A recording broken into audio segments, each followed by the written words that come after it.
नमस्कार दोस्तों, आज तारीख है 5 अगस्त, दिन है सोमवार। आइए देखते हैं आज के जनसत्ता पेपर में क्या है खास। सबसे पहले देखते हैं हेडलाइन। भारत लगातार दूसरी बार सेमीफाइनल में। जी हां दोस्तों, भारतीय हॉकी टीम ने इतिहास रचते हुए ब्रिटेन को पेनल्टी शूटआउट में हराकर लगातार दूसरी बार ओलंपिक के सेमीफाइनल में जगह बनाई है। जी हां, भारत खेलने जा रहा है सेमीफाइनल ओलंपिक का। अब इसमें बात यह आती है कि इससे पहले लगातार वर्ड जुड़ा है, तो इससे पहले मैं आपको बता दूं, टोक्यो 2020 ओलंपिक में भी भारत ने सेमीफाइनल में जगह बनाई थी और कांस्य पदक जीता था। जी हां, अब आते हैं दूसरी खबर की तरफ। बंगाल से ये खबर आ रही है। इसमें आप जैसा देख सकते हैं कि बंगाल में वन मंत्री अखिल गिरी जी को इस्तीफा देना पड़ा है, क्योंकि उन्होंने एक महिला अधिकारी को अपशब्द कहे थे। वो महिला अधिकारी वन विभाग की रेंजर है, उनका नाम है मनीषा साहू। और उन्होंने वन विभाग की भूमि पर अतिक्रमण हटाने का काम किया था, जिससे वन मंत्री नाराज हो गए और इन्होंने उन्हें अपशब्द कहे और इसी बात पर बंगाल सरकार ने इनका इस्तीफा मांग लिया। इससे पहले 2022 में इन्होंने हमारी राष्ट्रपति द्रौपदी मुर्मू जी के लिए भी अपशब्द कहे थे, जिसके लिए इन्हें माफी मांगनी पड़ी थी। इसका मतलब अपशब्द कहने पे मास्टरपीस हैं और त्याग है। अब दूसरी बात यहां आती है। जम्मू कश्मीर से हमारे पास न्यूज आ रही है। आप देख सकते हैं जम्मू कश्मीर में बादल फटने की घटना हो गई है। अब बादल फटना, बारिश, ये इस समय लगातार ट्रेंडिंग बना हुआ है और आप देख सकते हैं कहीं ना कहीं ये घटना होती रहती है। अभी कुछ दिन पहले आप केरल में आपने देखा, वायनाड में, फिर हिमाचल प्रदेश में और अब जम्मू कश्मीर में। देखिए यहां महत्वपूर्ण ये है, बादल फटने का मतलब क्या होता है? कम समय में बहुत अधिक बारिश। ओवरऑल अगर आप इसे कहिए कि अगर मैं इसे डेटा में रखूं तो 1 घंटे में लगभग 100 मिलीमीटर अगर वर्षा हो रही है तो उसे बादल फटना कहते हैं। तो इससे इस समय देश में जनजीवन अस्त-व्यस्त हुआ पड़ा है। ये एक महत्वपूर्ण बात है। मैं बता दूं, ये तीनों खबरें सीधे तौर से आपको एग्जामिनेशन में नहीं पूछी जाएगी, मगर अवेयरनेस के लिए ये बहुत जरूरी है। अब अगली बात आती है हमारे पड़ोसी मुल्क बांग्लादेश से। यहां पे हिंसा भड़की हुई है। अब आपके मन में आ रहा होगा हिंसा क्यों भड़क गई? तो पहली बात, यहां पर हिंसा भड़कने का मतलब जो कारण है इसके पीछे, वो है सरकारी नौकरियों में आरक्षण का मुद्दा। इसी को लेकर डिस्क्रिमिनेशन उसने एक असहयोग कार्यक्रम चला रखा था और इसी बीच वहां पर हिंसा भड़क गई। ये लोग प्रधानमंत्री शेख हसीना जी के इस्तीफे की मांग कर रहे हैं। तो पड़ोस में क्या न्यूज चल रही है, इसकी भी जानकारी आपको हल्की सी होनी चाहिए। साथ ही साथ बता दूं दोस्तों, इस समय आपके हरियाणा के मुख्यमंत्री नायब सिंह सैनी, ये नाम याद रखिएगा, नायब सिंह सैनी हरियाणा के मुख्यमंत्री हैं। इन्होंने एक बड़ी घोषणा कर दी। इन्होंने किसानों का बड़ा कर्ज माफ कर दिया, लगभग 134 करोड़ रुपए के आसपास। और साथ ही साथ अभी तक हरियाणा सरकार केवल 14 फसलों को न्यूनतम समर्थन मूल्य, मतलब मिनिमम सपोर्ट प्राइस पर खरीद रही थी। इन्होंने घोषणा की है कि अब सभी फसलों को हम मिनिमम सपोर्ट प्राइस पर खरीदेंगे। आपको कमेंट बॉक्स में मुझे लिखकर बताना है कि आखिर ये मिनिमम सपोर्ट प्राइस क्या होता है। जल्दी से गूगल करें और मुझे ये चीज बताएं। अगली न्यूज आ रही है हमारी असम से। असम सरकार कैसे पीछे रह सकती थी अगर हरियाणा सरकार कुछ कर रही है तो यहां पर मुख्यमंत्री का नाम याद रखिए, इससे आपका धीरे धीरे जो नॉलेज बेस है वो भी स्ट्रांग होगा। यहां पर मुख्यमंत्री है हिमंत विश्वा शर्मा। यहां देख सकते हैं नाम लिखा हुआ है।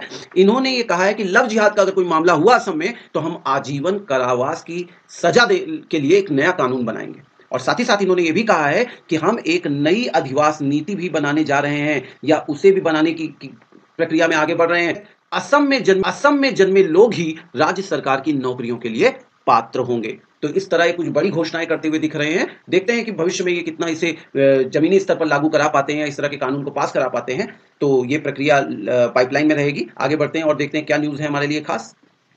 दोस्तों आप देख ही सकते हैं यहाँ पर ज्यादातर न्यूज तो जनरल ही है। और इसके बाद ये न्यूज थोड़ी सी जानकारी के लिए मैं आपको बता दूं, सुरक्षा कर्मियों को रेल यात्रा के लिए वैध अनुमति या टिकट लेना होगा। जी हाँ, रेलवे दावा अधिकरण ने कहा है कि जीआरपी या आरपीएफ कर्मियों को ट्रेन यात्रा के लिए वैध अनुमति प्राप्त करनी होगी या टिकट खरीदना होगा। केवल पहचान पत्र दिखाना काफी अब नहीं माना जाएगा। ये बहुत अच्छी खबर है। कई बार आप ट्रेन में इस चीज को देखते थे, लोग केवल आई कार्ड लेकर चलते थे और लंबी दूरी की यात्रा करते थे, वहीं आप काफी परेशान रहते थे। तो आगे बढ़ते हैं और देखते हैं न्यूज क्या है। देखिए दिल्ली में एक एमसीडी से रिलेटेड मुद्दा है, नगर निगम से रिलेटेड, जिसमें एल्डरमैन की नियुक्ति के अधिकार पर सुप्रीम कोर्ट का आज फैसला आने वाला है। जी हां, ये जो न्यूज है ये एमसीडी मतलब दिल्ली नगर निगम जो है हमारा, उसमें एलजी मतलब लेफ्टिनेंट गवर्नर जो है उनके हस्तक्षेप से संबंधित है। और ये न्यूज में यही बताया जा रहा है कि आज उस पर निर्णय लिया जाना है। आप सबसे मेरी रिक्वेस्ट है कि इस न्यूज को जरूर पढ़िएगा। इससे आपको दिल्ली में किस तरह नगर निगम में एलजी का हस्तक्षेप हो रहा है उसके बारे में जानकारी प्राप्त होगी। आगे की तरफ बढ़ते हैं।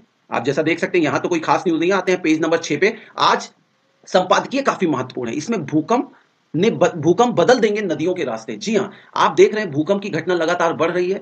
भूकंप के फलस्वरूप कई बार नदियों के मार्ग बदल जाते हैं, नगरों महानगरों के निर्माण तो ध्वस्त होते ही हैं, मतलब सिटीज तो बर्बाद होती ही हैं इससे। साथ ही साथ जो कृषि योग्य भूमि है वो भी जलमग्न हो जाती है। तो जो भूकंप का प्रभाव है कहीं ना कहीं ये उससे रिलेटेड आर्टिकल है। इसमें यह भी बताया गया है कि कई भूकंप ऐसे भी होते हैं जो कृत्रिम जलाशयों, जो हम लोगों ने इंसान निर्मित हैं, और साथ ही साथ मानव निर्मित बांधों के कारण भी भूकंप आते हैं, और उसका कितना निगेटिव इंपैक्ट पड़ रहा है इस पर खुले रूप से चर्चा की गई है। तो ये आपके लिए काफी इंपॉर्टेंट आर्टिकल हो जाता है जीएस पेपर 1 के लिए। तो प्लीज इसे जरूर पढ़िएगा, इससे आपको डिफरेंट डायमेंशन देखने को मिलेंगे और समझने को मिलेंगे। आतंकवाद प्रभावित डोडा इस समय चर्चा में है। जी हां, जम्मू कश्मीर के डोडा के एक दूर दराज के गांव में अभी ग्राम रक्षा दल बनाया गया, उसकी पहरेदारी में एक विवाह हुआ है। एक्चुअली आप जानते हैं इस समय पाकिस्तान से कई आतंकवादी घुसपैठ कर रहे हैं, तो वो ज्यादातर इन्हीं ऊंचे इलाकों में छिपे हुए हैं। तो 18 साल डोडा तो शांतिपूर्वक रहा, लेकिन अब पाकिस्तान यहां पर फिर से अपनी आतंकवादी गतिविधियों को बढ़ा रहा है, जिसके फलस्वरूप वहां पर एक बार आतंकवाद की घटना फिर सर उठा रही है। तो उसी के प्रभाव को कम करने के क्रम में अब जो वहां के नागरिक हैं उन्होंने जिम्मेदारी उठा ली है, और इसी से संबंधित ये आर्टिकल है। ये देखिए एक सबसे बड़ी महत्वपूर्ण खबर, स्कूलों ने स्मार्टफोन पर प्रतिबंध लगाया। दोस्तों आप सभी जानते हैं कि स्मार्टफोन कितनी बड़ी प्रॉब्लम बनकर उभरा है। इससे छात्रों का ध्यान भंग होता है और उनके सीखने पर नकारात्मक प्रभाव पड़ता है। इसी पर चर्चा की गई है कि किस तरह स्मार्टफोन के यूजेस को सीमित किया जाए। तो आज के समय में तकनीकी का क्या नकारात्मक प्रभाव है, इससे संबंधित कहीं अगर आपको लिखना है तो ये आर्टिकल आपको उससे संबंधित कुछ जानकारियां प्रदान करेगा, इसे जरूर देखिएगा। आगे आते हैं और कोई खबर देखते हैं कि आपके एग्जामिनेशन पॉइंट ऑफ व्यू से इंपॉर्टेंट है कि नहीं। ये सारा ऐड देख रहे हैं आप, कितने ज्यादा ऐड दिए हुए हैं। इससे बाद आगे चलते हैं, ब्रिटेन में हिंसक प्रदर्शन हो रहे हैं। क्यों हो रहे हैं भाई?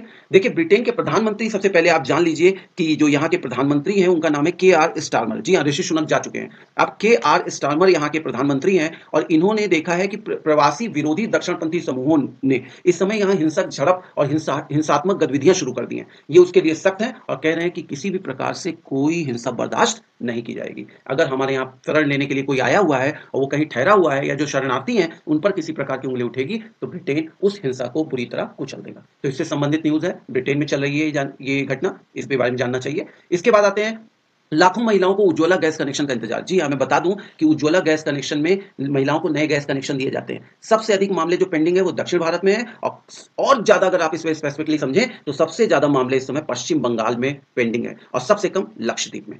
तो दोस्तों ये जानकारी जनरल ही है। इसके बाद मैं बता दूं आज के न्यूज में इतना ही।